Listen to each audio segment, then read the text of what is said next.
اگر کوئی نیا ملک معرض وجود میں آتا ہے تو جس ملک سے وہ ٹوٹتا ہے، جس ملک سے وہ بچھڑتا ہے یا جس ملک سے الگ ہوتا ہے، خود مختار ہوتا ہے، اس ملک کے حصے اس کو ملتے ہیں، اس ملک سے ایسٹس اس کو ملتے ہیں. اگر فرض کریں کوئی صوبہ الگ ہوتا ہے، کوئی ریاست الگ ہوتی ہے تو اس کے ایسٹس اس کے پاس پہنچتے ہیں. رشین سٹیٹس جب علیحدہ ہوئی ہیں، سب کے سامنے ہے، کوئی زیادہ دور کی بات نہیں ہے، رشین سٹیٹس جب علیحدہ ہوئی ہیں تو ان کے ایسٹس سٹیٹس میں رہ گئے ہیں اور فوج بھی وہاں موجود تھی، ان کے پاس اسلحہ بھی موجود تھا. اس طرح رشیا خود تو کافی عرصے تک سنبھلتا رہا، لیکن وہ جو سٹیٹس الگ ہوئی تھیں وہ اس سے زیادہ پاور میں آ گئی تھیں. اسی طرح جب متحدہ ہندوستان جب الگ ہوا تھا تو بات یہ طے ہوئی تھی کہ اثاثے تقسیم ہوں گے دونوں ممالک میں، پاکستان میں اور بھارت میں، اور ان دونوں کے پاس فوج بھی آئے گی جو اس وقت موجود تھی، برٹش آرمی جو موجود تھی، جس میں ہندوستان کے لوگ کام کر رہے تھے، مسلمان بھی تھے اور ہندو بھی تھے، سکھ بھی تھے اور دوسرے مذاہب سے تعلق رکھنے والے لوگ بھی تھے. یہ بھی دونوں ممالک میں ڈیوائیڈ ہو جائے گی. اور اس کے ساتھ ساتھ ایک اور چیز یہ ہوگی کہ ریاستوں کا الحاق بھی ہوگا. جو ریاستیں اس وقت موجود تھیں، 560 سے زیادہ ریاستیں موجود تھیں ہندوستان میں، متحدہ ہندوستان میں، ان کو یہ کہا گیا تھا 3 جون کے منصوبے میں یہ طے ہوا تھا کہ پاکستان اور بھارت کو الگ بننا ہے.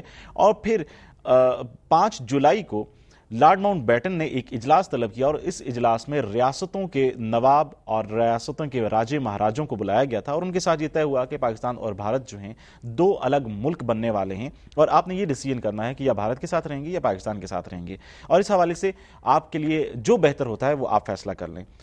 یوں ریاستوں کے فیصلے ہونے تھے اور اثاثوں کے فیصلے ہونے تھے. اور پاکستان کے حصے میں جو ہے 100 کروڑ روپے آیا تھا، یعنی کہ 1 ارب روپیہ پاکستان کے حصے میں آنا تھا. اور اس 1 ارب کے ساتھ ساتھ فوج کے بھی مطلب کچھ یونٹس پاکستان میں شامل ہونے تھے، کچھ بریگیڈ جتنی بھی تھیں وہ اس وقت شامل ہونی تھی، اور اسی طرح بہت ساری اور چیزیں پاکستان کے حصے میں آنی تھیں. لیکن ہم یہ دیکھیں، تھوڑا سا احاطہ کریں کہ پاکستان اس وقت تھا کیا. پاکستان جب بنا ہے تو پاکستان کے پاس جو چیزیں موجود تھیں، سب سے پہلے زمین کو اگر ہم دیکھیں تو بنگال جو ہے اس کے 2 حصے کیے گئے تھے، اور اس طرح مشرقی پاکستان معرض وجود میں آیا تھا، اور مغربی پاکستان میں بلوچستان، سندھ، پنجاب، NWFP، اور اس کے بعد جو ہے یہ ایریا فاٹا کا ایریا پاکستان میں شامل ہوا تھا. ریاستوں کی جہاں تک بات آتی ہے، پاکستان میں شامل ہونے والی ریاستوں میں بہاولپور کی ریاست موجود تھی، اور اس کے ساتھ ساتھ ریاست خیرپور تھی، اور پھر ریاست سوات جو ہے وہ موجود تھی، اور اسی طرح بلوچستان کی چند ریاستیں جو ہیں وہ شامل ہوئی تھیں. اس طرح پاکستان کے حصے میں جو ٹکڑا آیا تھا اس میں یہ ریاستیں شامل تھیں. اب رہ جاتی ہیں بہت ساری ریاستیں، ایسی ریاستیں کہ جن کے فیصلے ہونے تھے. بہت ساری ریاستوں نے 15 اگست تک یہ ڈیسیژن لے لیا تھا کہ انہوں نے کس کے ساتھ شامل ہونا ہے. جو بھارت میں موجود تھیں انہوں نے بھارت کے ساتھ شامل ہو گئی، اور جو ریاستیں پاکستان میں موجود تھیں، جس طرح میں نے بات کی کہ خیرپور، ریاست بہاولپور اور سوات اور دوسری ریاستیں جو تھیں، انہوں نے پاکستان کے ساتھ الحاق کا اعلان کر لیا. رہ گئی 3 ریاستیں، حیدرآباد، کشمیر اور جوناگڑھ مناور. اب ان ریاستوں کے حوالے سے یہ ڈیسیژن ہونا تھا کہ انہوں نے کس کے ساتھ شامل ہونا ہے. کشمیر میں مسلمانوں کی آبادی زیادہ تھی، مہاراجہ ہندو تھا، اور حیدرآباد میں ہندو زیادہ تھے اور مہاراجہ مسلمان تھا. اسی طرح جوناگڑھ میں مکس قسم کا یہ سٹرکچر جو ہے وہ ڈیولپ ہوا تھا. جوناگڑھ اور مناوادر نے سب سے پہلے جو ہے، اور اس کے بعد حیدرآباد نے اعلان کیا پاکستان سے الحاق کا. لیکن چونکہ پاکستان کے حصے میں جو اثاثے آئے تھے، پاکستان کے پاس جو فوج تھی وہ اس وقت پوری طرح تیار نہیں تھی. ہندوستان نے فوری طور پر ان دونوں ریاستوں پہ قبضہ کر لیا. لیکن قبضہ کرنے کی ڈیٹ کب کی تھی؟ پاکستان بنا 14 اگست 1947 کو، اور ہندوستان نے سب سے پہلے جو قبضہ کیا وہ جوناگڑھ کی ریاست پہ قبضہ کیا، پھر حیدرآباد کی ریاست پہ قبضہ کیا، اور 1948 میں، ستمبر 1948 میں اور اکتوبر 1948 میں قائد اعظم کی وفات کے بعد، جب تک قائد اعظم زندہ رہے اس وقت تک ہندوستان نے ان دونوں ریاستوں پہ قبضہ نہیں کیا تھا. اس طرح حیدرآباد کے مہاراجہ کو وہاں سے بھاگنا پڑا. جہاں تک کشمیر کی بات آتی ہے تو کشمیر کے حوالے سے مہاراجہ چونکہ ہندو تھا، اور ڈوگرا مہاراجہ نے جو ہے وہ شمولیت اختیار کر دی، اعلان کر دیا بھارت کے ساتھ الحاق کا، اور پھر بھاگ گیا، جبکہ مسلمانوں نے یہ کہا کہ ہم پاکستان کے ساتھ الحاق کریں گے. اس طرح کشمیر کو جدوجہد آزادی وہاں شروع ہوئی، اور کشمیر کو مجاہدین نے آزاد کرانے کے لیے جدوجہد شروع کی، جس میں آزاد کشمیر معرض وجود میں آیا، اور پھر ایک آزاد حکومت جو ہے وہ بن گئی یہاں پر. لیکن ایک بڑا حصہ بھارت کے پاس رہ گیا. اب جہاں تک بات کرتے ہیں ہم ایسٹس کی، تو پاکستان کو جو ایسٹس تھے، جو 100 کروڑ پاکستان کو ملنے تھے، ہندوستان نے سب سے پہلے یہ الزام لگایا کہ ہم نے کشمیر کی جنگ میں بہت سارا پیسہ جھونک دیا ہے، اس لیے اب ہمارے پاس کوئی پیسہ نہیں رہا ہے، ہم آپ کو کوئی پیسہ نہیں دیں گے. تھوڑا سا پیسہ پاکستان کو ملا، باقی پیسہ ہندوستان نے نہیں دیا. پاکستان کے حصے میں جو جہاز تھے یا جو فوجی ساز و سامان تھا، وہ فوجی ساز و سامان بھی پاکستان کو نہیں دیا گیا.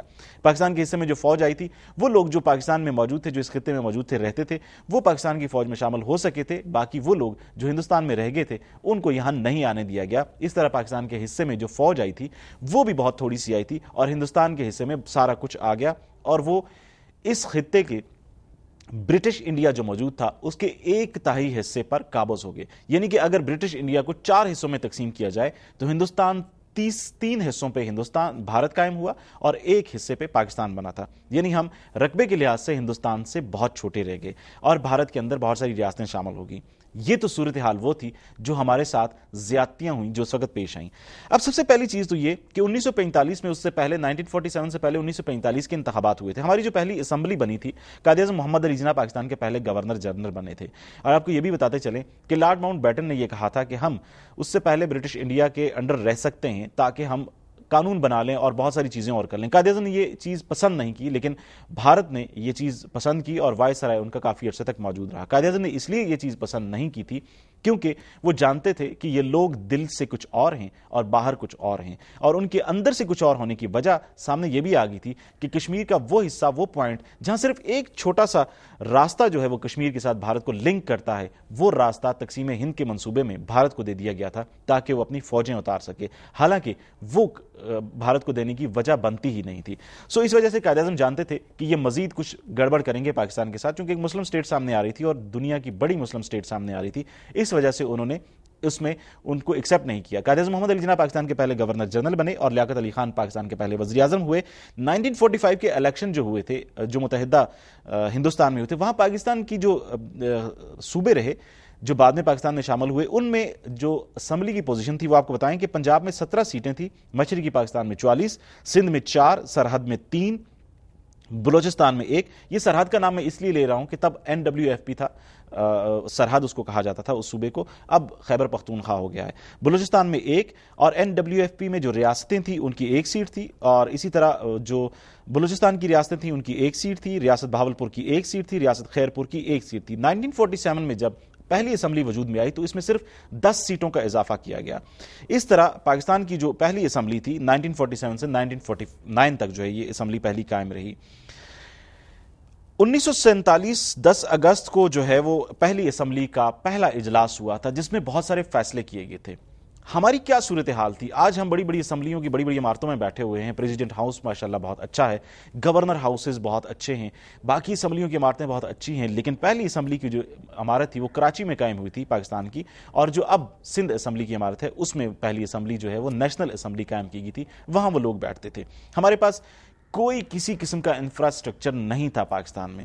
جو ہمیں پرابلمز تھی, انیشیل پرابلمز جو ہمیں تھیں, جو شروع کی پرابلمز تھی, ان میں ایڈمنسٹریشن پرابلمز تھی, ریفیوجیز کا بہت بڑا مسئلہ تھا, اور اس کے ساتھ ساتھ جو ایسٹس کی آپ کو میں نے بات کی, ڈویژن آف ایسٹس, وہ ہمارے لیے بہت مسئلہ تھا کہ ہمیں جس چیز کو جو ہماری اقتصادیات کو سنبھال سکتی تھی ہمیں پیسے بھی نہیں دیے گئے اس وقت. پھر ہمارے صوبہ جو پختونخوا جو ہے اس میں اس وقت سرحد میں اس طرح کے عوامل شامل تھے کہ افغانستان کا عمل دخل زیادہ تھا, اور جو وہاں پر موجود جو لوگ تھے کچھ وہ کانگریس میں شامل تھے اور کافی حد تک پاکستان بننے کی مخالفت بھی کر رہے تھے. پاکستان کو ان کے ساتھ بھی نمٹنا تھا. اس کے ساتھ ساتھ وزیرستان کے اندر سر اٹھایا ایک مسئلے نے, جو آج بھی یہ چل رہا ہے مسئلہ, وہاں پہ لوگ جو ہیں پاکستان کے ساتھ شامل نہیں ہونا چاہ رہے تھے اور وہ ایک الگ ریاست کے چکر میں پڑے تھے, ان کے ساتھ بھی جنگ کرنا تھی. اس کے ساتھ ساتھ اسٹیٹس کا جو مسئلہ کشمیر کا اور جوناگڑھ اور منوادر کا مسئلہ ہوا اور حیدرآباد کا مسئلہ ہوا, پاکستان کو وہ بھی فیس کرنے تھے. اور پھر اس کے ساتھ آپ کو بتائیں کہ ہمارا آئین نہیں تھا. ہم نے جو پہلا آئین بنایا جس پہ پاکستان تھا وہ 1935 کا جو ہندوستان کا آئین تھا, متحدہ ہندوستان کا, برٹش انڈیا کا جو رولز تھے, جو قوانین تھے, اسی کو کچھ امینڈمنٹ کے بعد پاکستان میں لاگو کیا گیا تھا. تب تک انہوں نے کہا کہ جب تک پاکستان اپنا آئین نہیں بنا لیتا تب تک یہ آئین جو ہے وہ پاکستان میں لاگو رہے گا.